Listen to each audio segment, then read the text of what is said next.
Hi అండి అందరికీ good evening. అందరు ఎలా ఉన్నారు? బాగున్నారా? నేనేం చేస్తున్నానంటే పిల్లలకు స్వీట్ చేయడానికైతే రవ్వ కేసరి చేయడానికి బెల్లం తురుగుతున్నాను.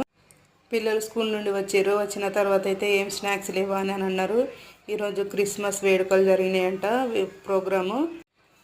అలసిపోయారు పిల్లలు, డ్యాన్స్ ప్రోగ్రామ్ ఉందని చెప్పిన కదా, అందుకనే అలసిపోయారు. రాగానే వాళ్ళు ఇంకా ఫ్రెష్ అప్ కూడా కాలేదు. ఏదన్నా స్వీట్ అన్నా చేద్దామని బెల్లం తురుము అయితే చేస్తున్నాను.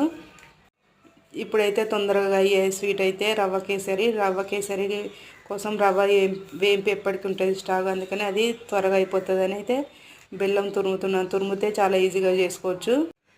ఈరోజు కర్రీ కూడా ఏమి వండలేదు. రాగానే పిల్లలు అన్నం తినేది, ఏదైనా స్నాక్స్ చేస్తే తినేది, ఏమైనా చేయమని మారానికి వేస్తున్నారు. అందుకనే ఫటాఫట్ బెల్లం తురుముతున్నాను. రవ్వ కేసరి అయితే ఈజీగా అవుతుంది కదా అన్నట్టుగా. నెక్స్ట్ వీడియోలో రవ్వ కేసరి చూపిస్తాను. నచ్చితే లైక్ చేయండి.